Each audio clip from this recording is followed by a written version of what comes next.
Part 1 of Chapter 21 of The Book of Camping and Woodcraft, a Guidebook for those who travel in the wilderness. The Book of Camping and Woodcraft, a Guidebook for those who travel in the wilderness, by Horace Kephart. Chapter 21 Accidents, Their Backwoods Treatment. The present chapter is boiled down for the use of men with no surgical experience, who may suddenly find themselves wounded or with an injured companion on their hands, when far from any physician and with no special surgical appliances. In operating upon a comrade, the main things are to keep cool, act promptly, and make him feel that you have no doubt that you can pull him through all right. Place him in a comfortable position and expose the wound. If you cannot otherwise remove the clothing quickly and without hurting him, rip it up the seam.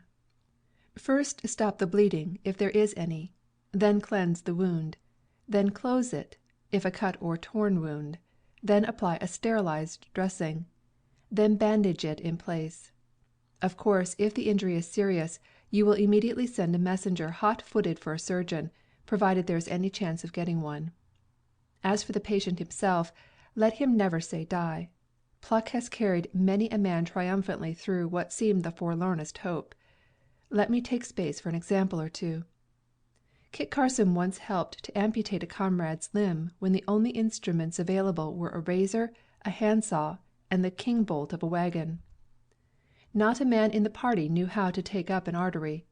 Fine teeth were filed in the back of the saw, the iron was made white hot, the arm was removed, the stump seared so as to close the blood vessels, and the patient recovered. Charles F. Loomis, having fractured his right arm so badly that the bone protruded, and being alone in the desert, gave his canteen strap 2 flat turns about the wrist, buckled it around a cedar tree, mounted a nearby rock, set his heels upon the edge, and threw himself backwards. He fainted, but the bone was set. Then, having rigged splints to the injured member with his left hand and teeth, he walked 52 miles without resting before he could get food, and finished the 700-mile tramp to Los Angeles with the broken arm slung in a bandana. Richardson tells of a Montana trapper who, having his leg shattered in an Indian fight, and finding that gangrene was setting in, whetted one edge of his big hunting knife, filed the other into a saw, and with his own hands cut the flesh, sawed the bone, and seared the arteries with a hot iron. He survived. To check bleeding. Stop the flow of blood temporarily by raising the injured part as high as you can above the heart, and pressing very firmly with thumb or finger either on or into the wound. The patient can do this for himself, and can control the bleeding until his hand gives out. There is record of an Austrian soldier who stopped bleeding from the great artery of the thigh for 4 hours by plugging the wound with his thumb. If he had let go for a minute he would have bled to death. Observe whether the bleeding is arterial or venous. If it comes from a vein, the blood will be dark red or purplish, and will flow in a steady stream. Press upon the vein below the wound. Then prepare a clean pad, compress, and bind it upon the wound firmly enough to stop the bleeding permanently. If an artery is cut, the blood will be bright red, and it will probably spurt in jets. Try to locate the artery above the wound, between it and the heart, by pressing very hard where you think the artery may pass close to a bone, and watch if this checks the flow. When you find the artery, then, if the wound be in leg, arm, head, or any other place where a tourniquet can be applied, proceed as follows.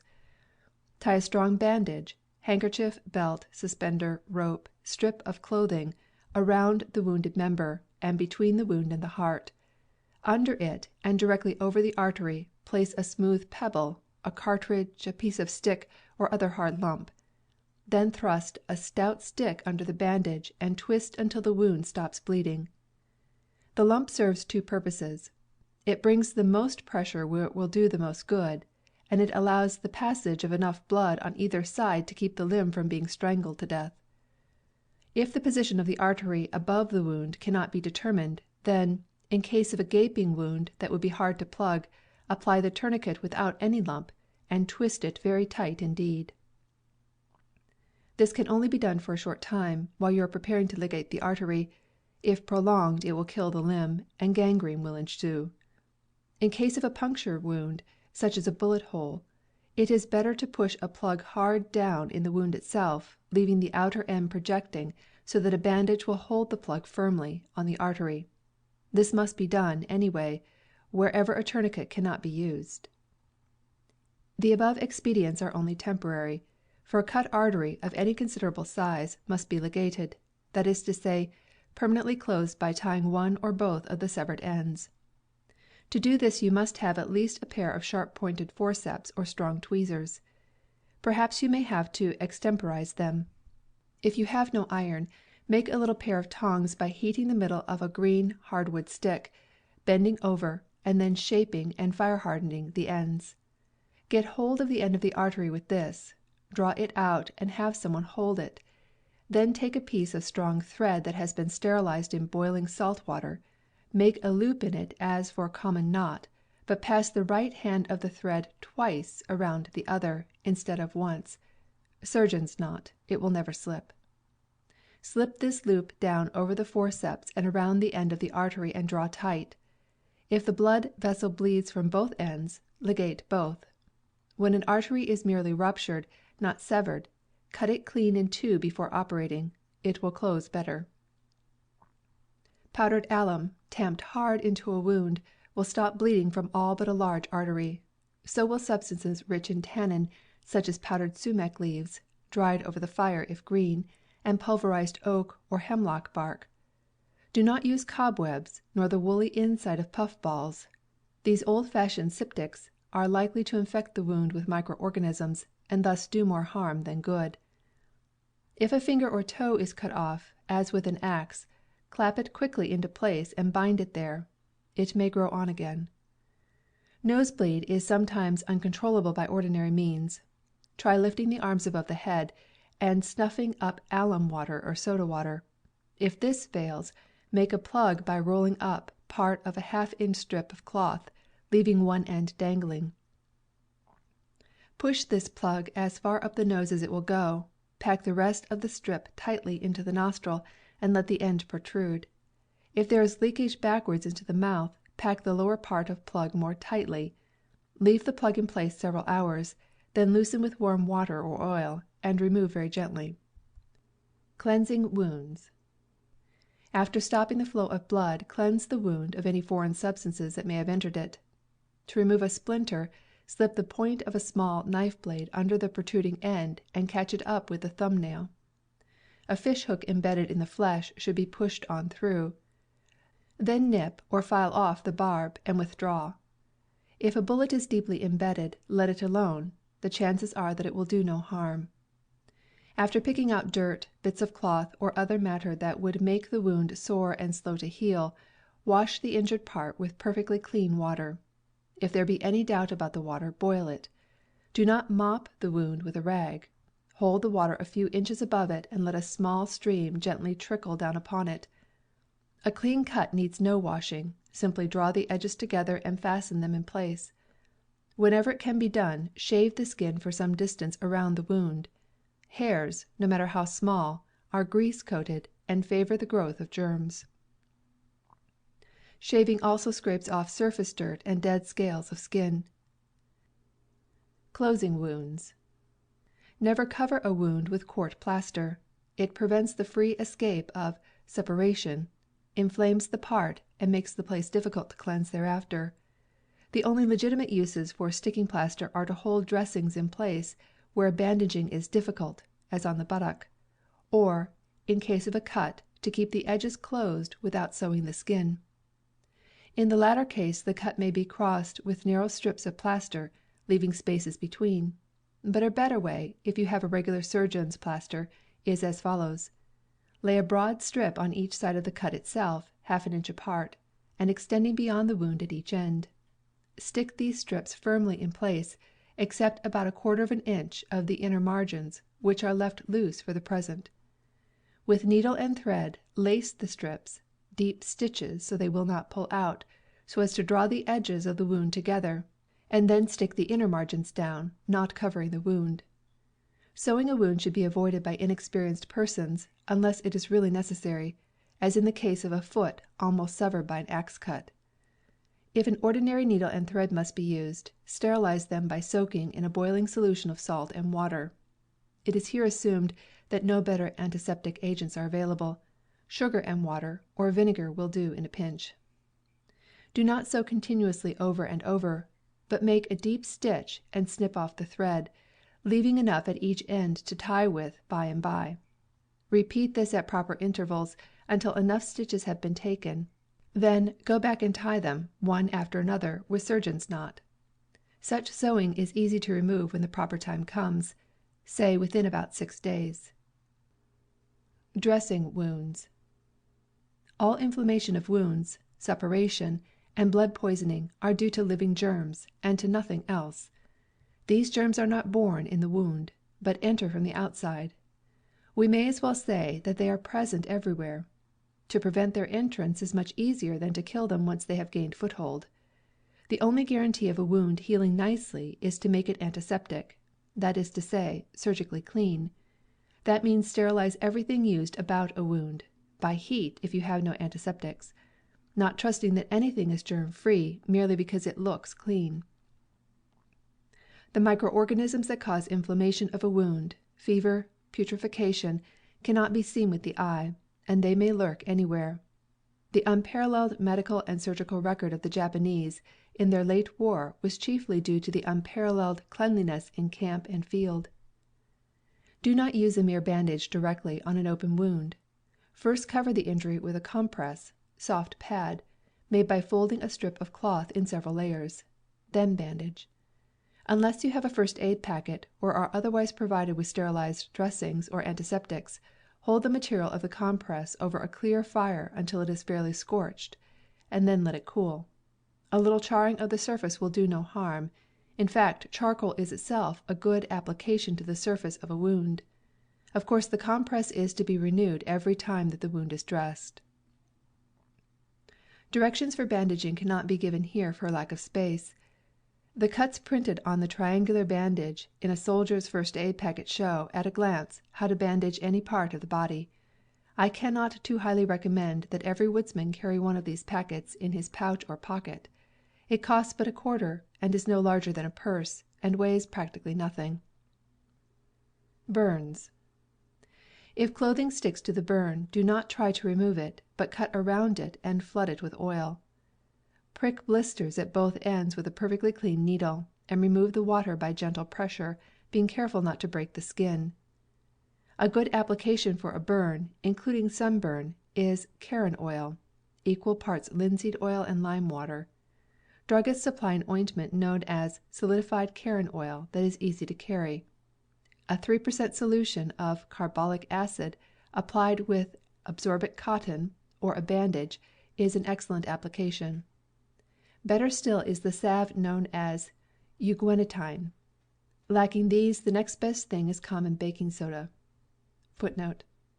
Baking soda is the bicarbonate. Washing soda or plain soda is carbonate. Do not confuse them. End footnote.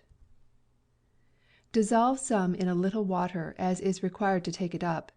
Saturate a cloth with this and apply. Another good application for burns is the scrapings of a raw potato, renewed when it feels hot. If you have none of these, use any kind of clean oil or unsalted grease, or dust flour over the burn, or use moist earth, preferably clay, then cover with cotton cloth. Do not remove the dead skin until new skin has formed underneath. Bruises. Ordinary bruises are best treated with cold, wet cloths. Raw, lean meat applied to the part will prevent discoloration. Severe bruises, which are likely to form abscesses, should be covered with a cloth wrung out in water as hot as can be borne, to be reheated as it cools, afterwards with hot poultices. Poultices. Poultices may be needed not only for bruises, but for felons, boils, carbuncles, etc. They are easily made from corn meal or oatmeal. Mix by adding a little at a time to boiling water and stirring to a thick paste, then spread on cloth. Renew from time to time as it cools. To prevent a poultice from sticking, cover the under surface with clean mosquito netting, or smear the bruise with oil. It is a good idea to dust some charcoal over a sore before putting a poultice on. The woods themselves afford plenty of materials for good poultices. Chief of these is slippery elm, the mucilaginous inner bark of which, boiled in water and kneaded into a poultice, is soothing to inflammation and softens the tissues. Good poultices can also be made from the soft rind of tamarack, the root bark of basswood or cottonwood, and many other trees or plants. Our frontiersmen, like the Indians, often treated wounds by merely applying the chewed fresh leaves of alder, striped maple, moosewood, or sassafras. You may remember Leatherstocking (he was Hawkeye then) advising a wounded companion that a little bruised alder will work like a charm. Salves. Balsam, obtained by pricking the little blisters on the bark of balsam firs, is a good application for a wound. So is the honey-like gum of the liquidambar, or sweet gum tree, raw turpentine from any pine tree, and the resin procured by boxing, gnashing, a cypress or hemlock tree, or by boiling a knot of the wood and skimming off the surface. All of these resins are antiseptic and soothing to a wound. Sprains. The regular medical treatment is to plunge a sprained ankle, wrist, or finger into water as hot as can be borne at the start, and to raise the heat gradually thereafter to the limit of endurance. Continue for half an hour, then put the joint in a hot, wet bandage, reheat from time to time, and support the limb in an elevated position, the leg being stretched as high as the hip, or the arm carried in a sling. In a day or two begin gently moving and kneading the joint, and rub with liniment, oil, or vaseline. In case of necessity, a sprain of the ankle can be walked off. You may shudder, but the thing has been done more than once. Similarly, I have overcome, in a few hours, an attack of lumbago, though I had to start almost on all fours. It was better than lying around a damp camp for a week, decidedly better after I got limbered up. As a soothing application for sprains, bruises, etc., the virtues of witch hazel are well known. A decoction, strong tea, of the bark is easily made, or a poultice can be made from it. The inner bark of kinnikinick, otherwise known as red willow or silky cornel, makes an excellent astringent poultice for sprains. The pain and inflammation of the sprained ankle are much relieved by dipping tobacco leaves in water and binding them around the injured part. Dislocation. A dislocation of the finger can generally be reduced by pulling strongly and at the same time pushing the tip of the finger backward. If a shoulder is thrown out of joint, have the man lie down, place a pad in his armpit, remove your shoe and seat yourself by his side, facing him. Then put your foot in his armpit, grasp the dislocated arm in both hands, and simultaneously push with your foot and pull on his arm. Swing the arm towards his body till a snap is heard or felt. For any other dislocation, if you can possibly get a surgeon, do not meddle with the joint, but surround it with flannel cloths, wrung out in hot water, and supported with soft pads. Broken bones. If a bone is broken, and a surgeon cannot be summoned within a couple of days, do not try to reduce the fracture, for unskilled handling may do more harm than good. Place the man in a comfortable position, the injured part resting on a pad, and keep him perfectly quiet. It may be, however, that you must act the surgeon yourself. If the bone is broken in only one place, and it does not protrude, the injury is not serious. Get splints and bandages ready. Rip the clothing up the seam, and steadily pull the broken parts in opposite directions without the slightest twisting. Begin gently, and gradually increase the strain. It may take a strong pull. When the two pieces are end to end, an assistant must gently work them till they fit. This will be announced by a slight thud. Then apply splints and bandage them so as to hold the injured member immovable while the fracture heals. Bark, where it can be peeled, makes the best splints for an arm or leg. Pick out a sapling chestnut, basswood, elm, cedar, spruce as near the size of the limb as possible. Remove the bark in 2 equal pieces by vertical slits. It is well, in some cases, to have these somewhat longer than the bone that is broken, so as to clamp the connecting joints as well. Cover the concave insides with cloth, dry moss, crumpled grass, or other soft padding, to cushion the limb and prevent irritation. The edges of splints should not meet quite around the limb. Then get a long bandage, about 2 inches wide. Having set the bone, apply the splints on each side, and bandage them firmly enough to hold in place, but by no means so tightly as to impede circulation. In default of bark, almost anything will do for splints, that is stiff enough to hold the parts in place: barrel staves, thin boards, sticks, bundles of rushes, etc. If a bone is broken in more than one place, or if it protrude through the skin, and you cannot fetch a surgeon to the patient, then get him out of the woods at all hazards.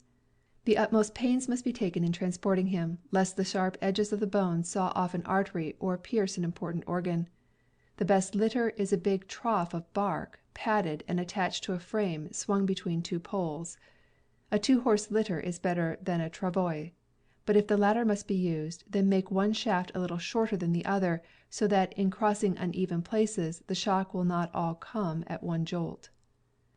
Fainting. Lay the patient on his back with feet higher than his head.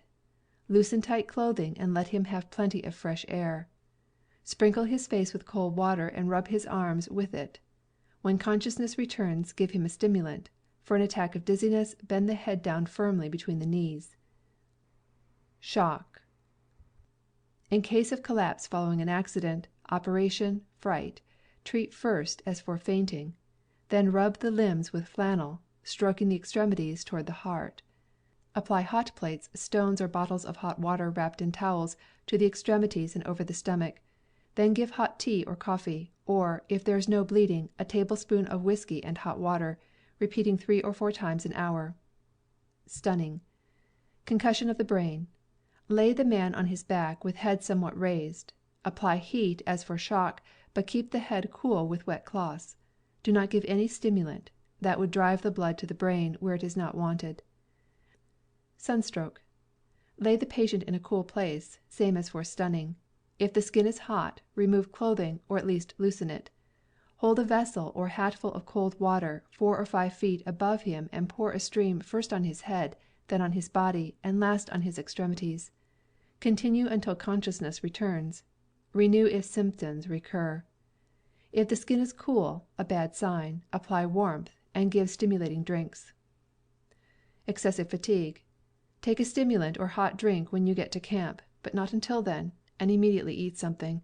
Then rest between blankets to avoid catching cold. Famishing. Do not let a starved person eat much at a time.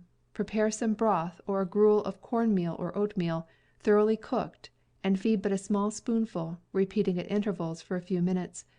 Give very little the first day, or there will be bloating and nausea. Thirst. Allow the sufferer only a spoonful of water at a time, but at frequent intervals. Bathe him if possible. Freezing. Keep away from heat. To toast frost-bitten fingers or toes before the fire would bring chilblains, and thawing out a badly frozen part would probably result in gangrene, making amputation necessary. Rub the frozen part with snow, or with ice-cold water, until the natural color of the skin is restored, then treat as a burn. Chilblains should be rubbed with whiskey or alum water. Poisonous plants. A specific for poison ivy or poison sumac is tincture of Grindelia.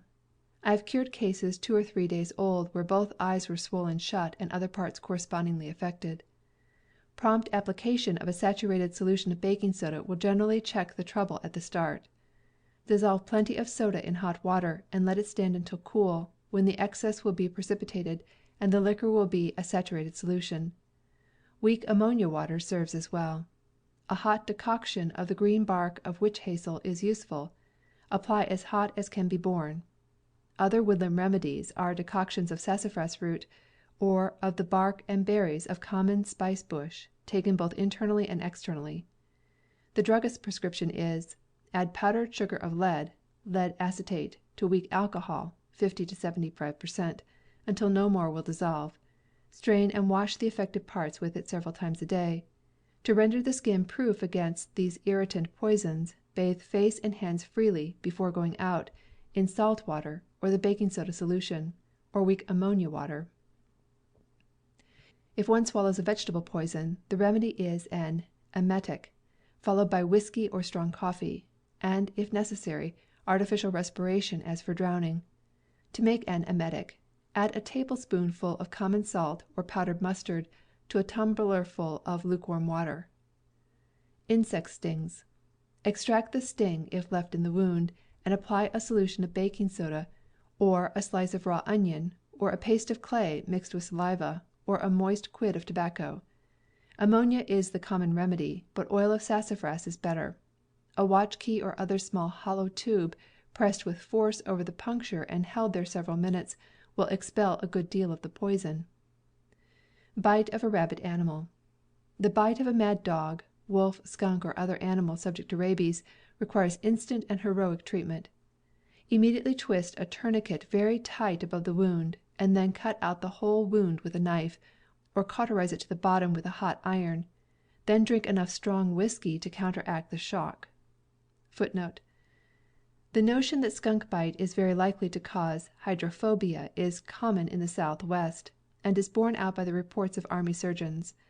The fact seems to be, as explained by W. Wade in the American Naturalist, that men and other animals have occasionally been stricken mad by skunk bite and have died therefrom; but this has only happened during an epidemic of rabies, in which skunks, being slow moving and utterly fearless creatures, fell easy prey to rabid dogs or wolves.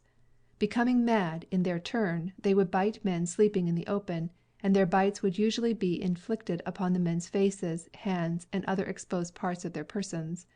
In such cases, since none of the poisonous saliva was wiped off by clothing, the result was almost certain death. But rabies is very exceptional among skunks, and the bite of a healthy animal is a trifling matter.